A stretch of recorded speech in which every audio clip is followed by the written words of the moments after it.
The Pelicans have a big decision to make about trading Brandon Ingram, but I'll tell you why the biggest move the Pelicans could make is bringing CJ McCollum in off the bench. It's the Wednesday episode of Locked On Pelicans. Let's go.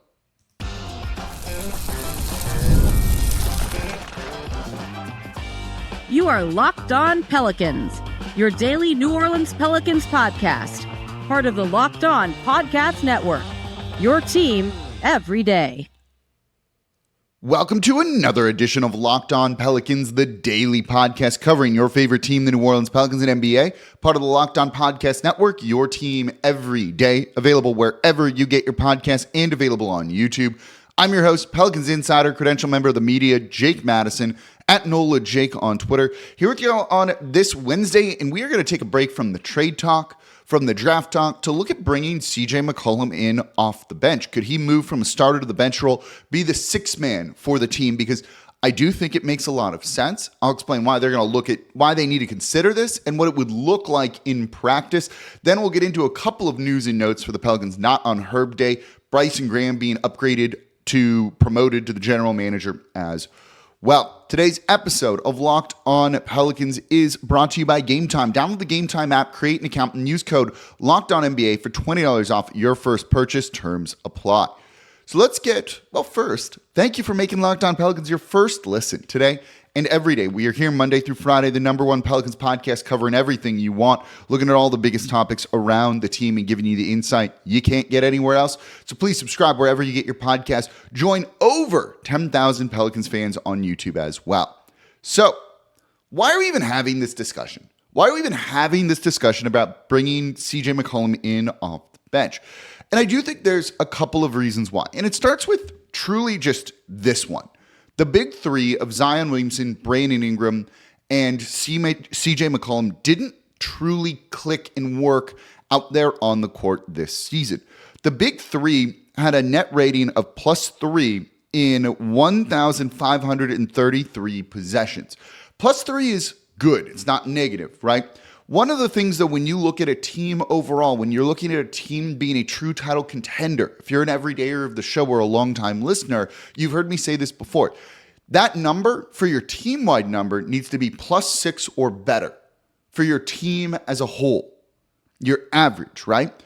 Usually, your net rating is going to be weighed down by your bench a little bit and then carried up by your starters, right? If the +6 is an average, there's a lineups above that and a lot of lineups below that. Your starters need to have the best lineup. For the Pelicans' big three to only have a +3 of their net rating together, that's not going to get it done. And we kind of saw that. That's why this team, 49 wins is good, and I'm happy with that. But it doesn't feel like they ever unlocked their true potential, and maybe it's just combinations of players not truly working. So the big three, only a +3, is not great. But when you look at these players individually, or kind of in duos, it looks significantly better in some capacity, right? CJ McCollum with Zion and no Brandon Ingram on the court is a +5.4 in 1,271 possessions. I have the numbers here. CJ McCollum with Brandon Ingram and no Zion on the court, so CJ and BI, +13.2. That's the kind of number you want to see. 836 possessions. These are all per cleaningtheglass.com. And then you get Zion Williamson with Brandon Ingram and no CJ McCollum is 13.4 in 706 possessions. Those numbers are good.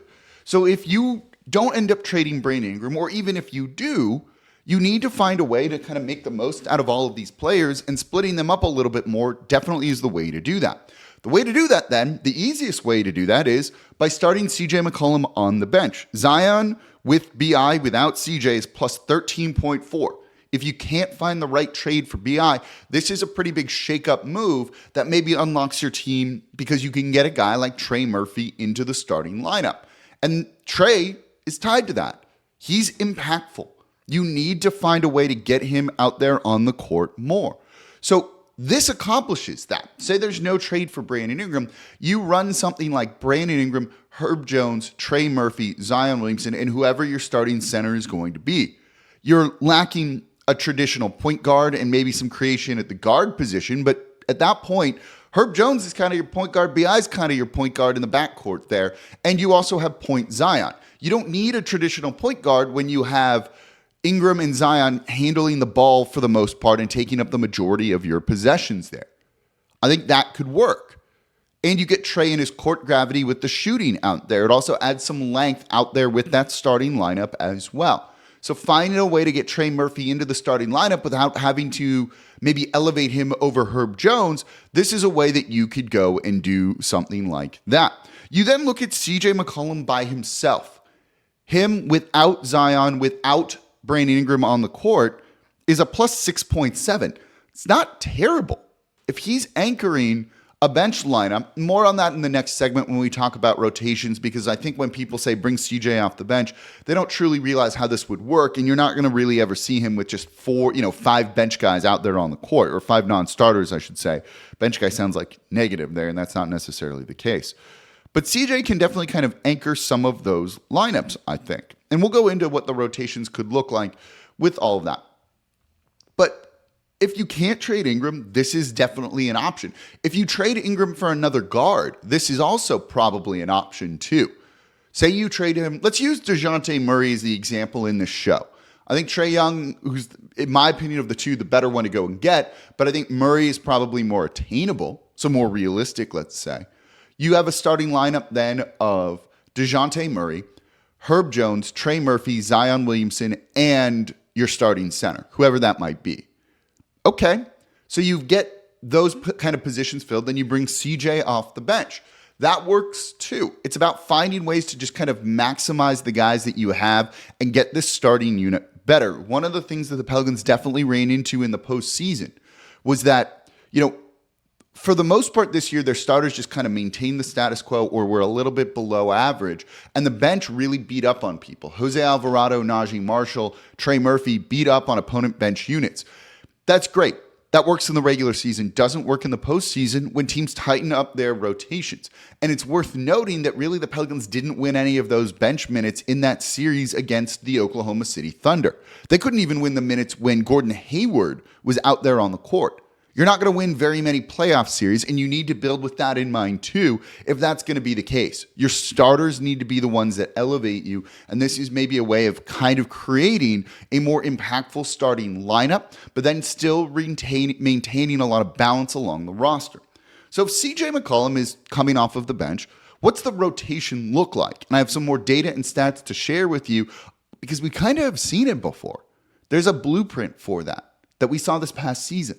Let's break down what the rotation would look like potentially with CJ McCollum off the bench. That's coming up here next in today's episode of Locked On Pelicans. Today's episode of Locked On Pelicans is brought to you by Game Time. This is my go-to ticketing app, by the way. Whether you're looking to go to a playoff game or just a regular season game here in New Orleans, whether you're following the Saints on the road like I did going to SoFi to see them playing the Rams, whether you're just bored on a Friday night, don't know what to do, and decide you want to go out, you can get a killer deal on tickets to theater, comedy, concerts, whatever you're looking for. Game Time is going to make it easier for you because they take the guesswork out of buying tickets. What I love about it is they have the all-in pricing.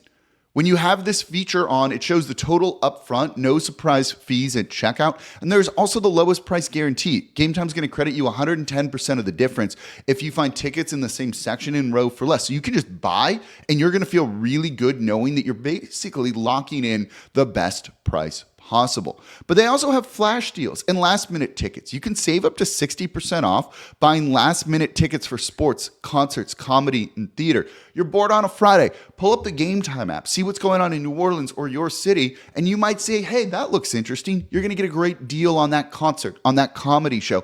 Now you got a fun Friday night, and it was pretty cheap for you. So Game Time takes the guesswork out of buying NBA Finals tickets for anything.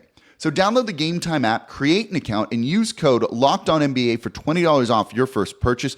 Terms apply. Again, create an account and redeem code LOCKEDONNBA for $20 off your first purchase. Download Game Time today. Last minute tickets, lowest prices guaranteed.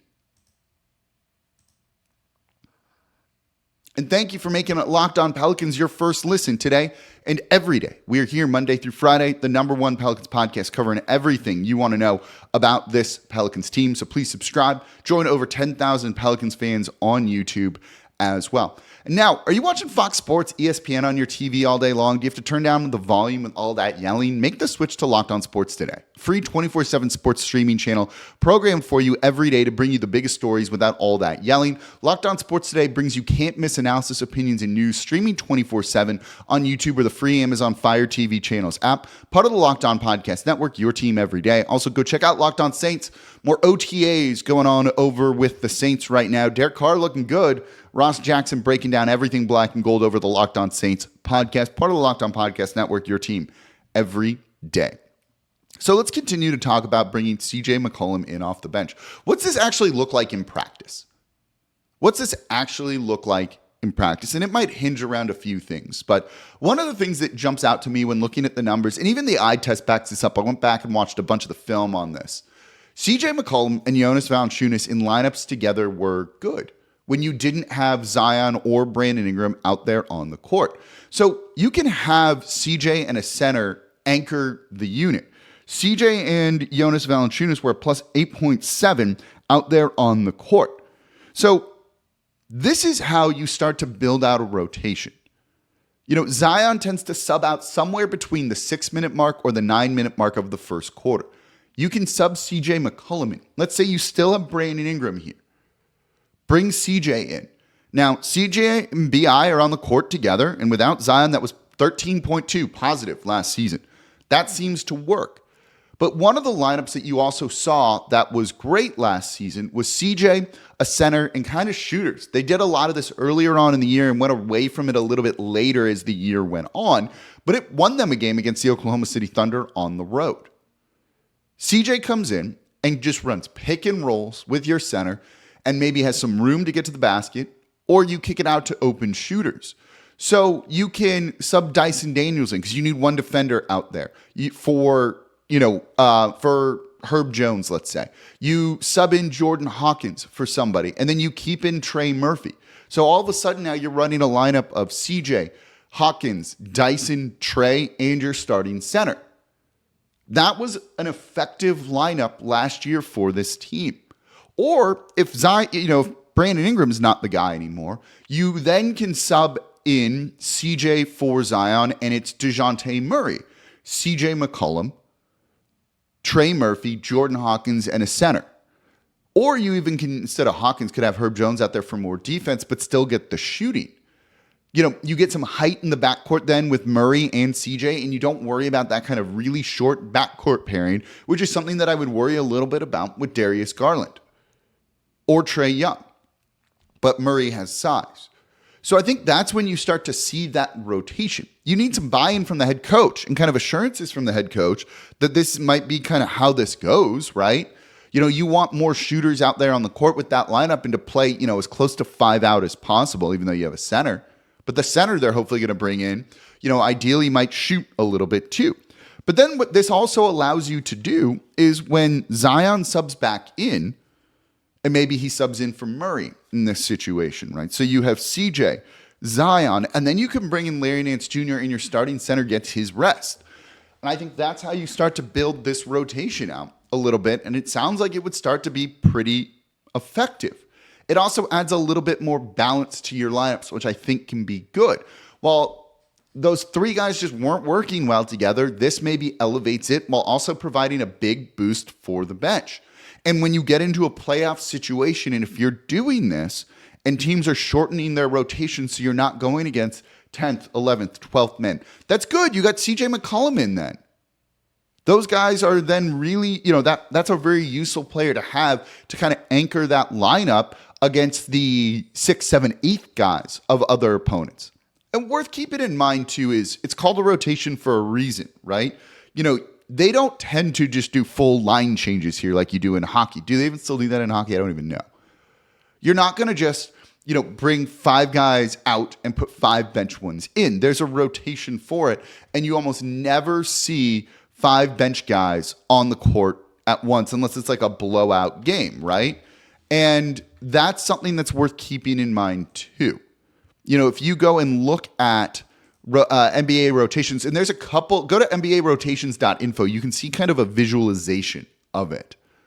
You're never going to really see a lineup where it's 5 guys coming off of the bench. This helps you kind of visually see how they did this all season long or in groups of games.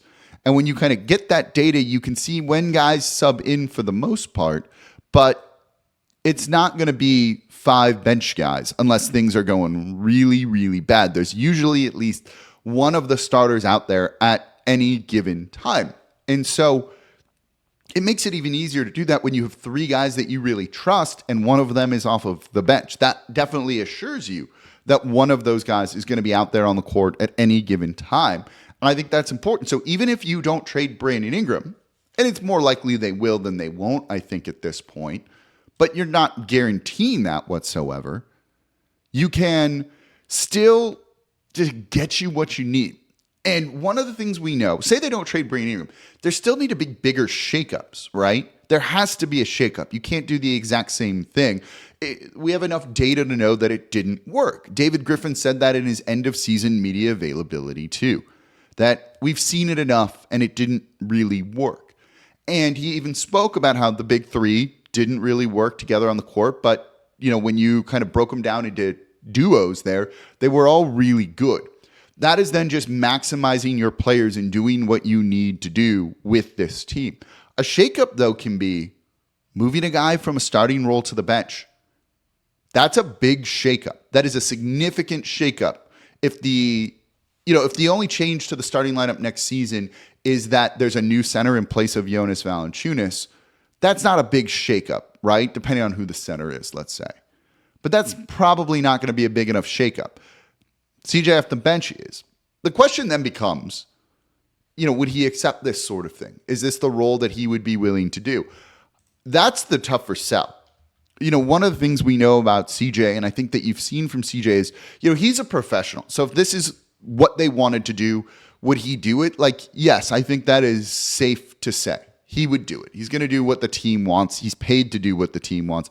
I feel like he would go along with this. Doesn't mean it's going to be the easiest thing for him. He has started every single game since his 3rd year in the league. First year, played 38 games, came off the bench. Second year, 62 games, started 3 of them, but came off of the bench.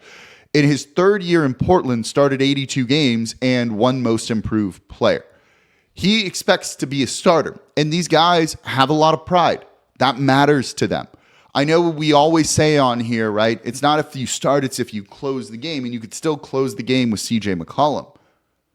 But to them, starting matters and being out there for tip-off matters. Would it force him to request a trade, anything like that? No, I don't think so, and I don't think it would be the easiest thing to find a trade for CJ McCollum if that were to be the case. But you would need his kind of buy-in on this too. I think he would do it maybe begrudgingly, but that doesn't mean that's the ideal situation and how you want things to go with a player of his caliber. But he also, again, is a professional. He's the head of the Players Association, knows kind of that this is a business and how things work. He's seen it from all angles. But there is also a lot of pride there. He's talked about it before. He wants to go out and he wants to win and he wants to play and he wants to compete and kind of build all of that. You're not doing that as much, it feels like, coming off of the bench, even if you're playing the same allotment of minutes and closing games. But I think this might be the way to go for the Pelicans. What do you think? Let me know in the comments down below on YouTube. Do you think he should come off the bench? Do you think he should still be a starter? Do you want the shooting out there? He's not bad. I know a lot of y'all are going to jump in the comments and be like, he's terrible, he's not good. Maybe in clutch situations, he's not great. Didn't really show up in the playoffs. But this is someone who shot 43% from 3 on 8.4 attempts per game. If you want more shooting around Zion Williamson, CJ McCollum fits that bill. So you need to kind of find the balance of that, right? How do you kind of do that? Is it then you leave CJ in the starting lineup and put in Trey for Herb Jones to give you more shooting, or does that compromise your defense too much? We're about to talk about Herb Jones in the next segment here. We love this dude. Is that what we want to do? Those are the type of questions that are facing the Pelicans right now, but you can make a pretty easy case for CJ McCollum coming off of the bench and that being maybe the best role for him. So coming up next, not on Herb Jones Day here in Louisiana, which is really cool to see. We also have some news in the front office and after the departure of Trajan Langdon. Let's talk about that coming up here next in today's episode of Locked On Pelicans.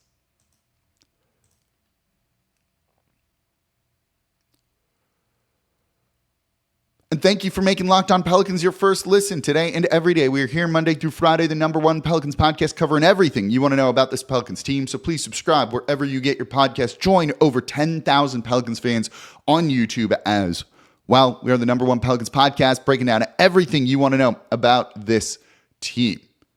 Now, for your second listen, Locked On has launched the first ever national sports 24/7 streaming channel on YouTube. It's now also available on Amazon Fire TV in the free Fire TV channels app. Locked On Sports Today is here for you 24/7, covering the top sports stories of the day with the local experts of Locked On, plus our national shows covering every league. Find Locked On Sports Today now available on the free Fire TV channels app. All right, let's switch gears from CJ McCollum and potentially being a six-man here for the team. It was announced as they were signing bills into place in the Louisiana legislature today by the governor that it is not on Herb Jones Day, not on Herb Day on May 28th. This is very, very cool. This is just cool. I don't want to get political or anything like that. Don't have any interest in talking about anything with that here.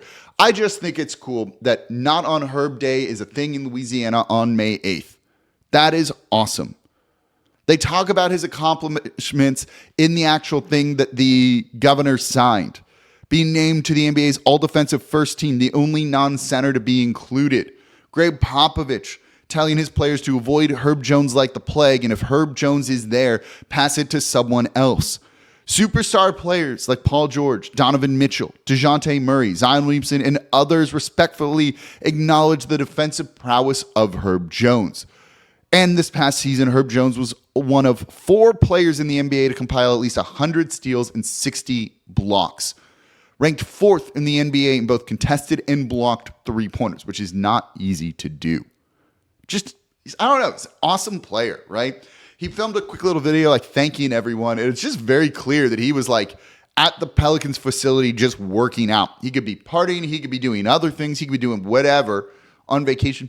No, he's in the lab, in the gym, working, just doing his thing because that is what Herb Jones does. He's just such a fun player to have, and you just so much enjoy having this guy on the team. And again, that contract that they signed him to this past season, paying more money, needing to dump some money to get under the luxury tax because of signing Herb Jones to this contract.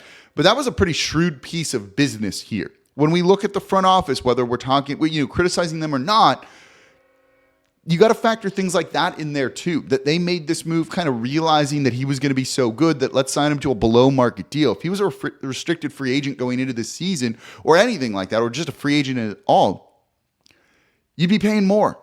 You don't have to worry about that now. 12 million this year, 13 million next year, 14 in 2025, 2026, and basically 15 million in 2026, 2027. You're going to be having NBA players earning close to $70 million that season, and Herb Jones is going to be getting 15. He's going to be underpaid. It's going to be one of the best contracts in the league when you look at the way his offense has improved in terms of the shooting. The individual points per game didn't go up that much, by about 1, but it was more about just the shooting and the spacing, and that is really important. And if he starts to really shoot with volume, that's a player that is going to be so valuable. The Pelicans front office realized that early on, and they made the right decisions here. We give that front office a lot of, criticism, and it's deserved, I think. But they also do some good things, and that move to extend Herb Jones in the way that they did was an exceptionally smart one, looking at it now, right?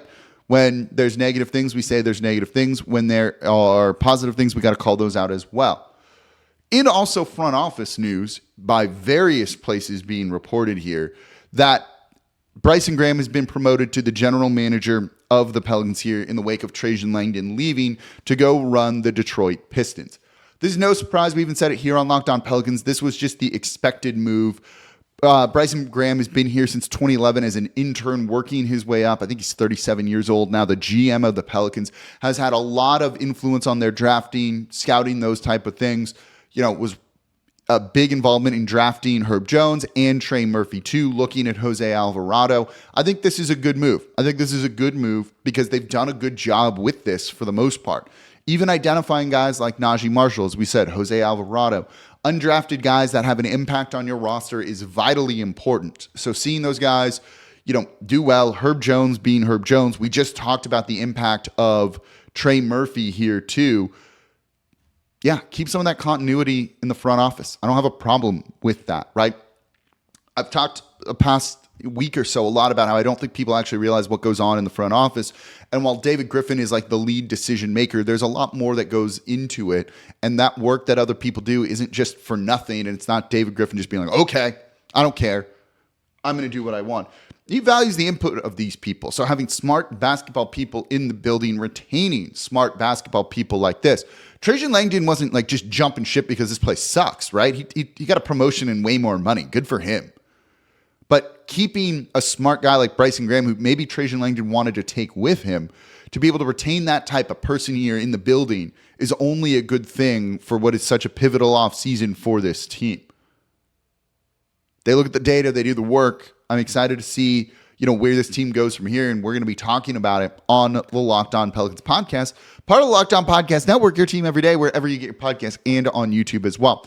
That's going to do it for this episode of Locked On Pelicans. I appreciate y'all so much for watching. As always, I'm your host, Jake Madison, at NOLA Jake on Twitter. Locked On Saints, make that your second listen today. And as always, I'll be back with you all tomorrow. We're going to be talking more Pelicans, maybe answering some of your questions on the show as well. See y'all next time.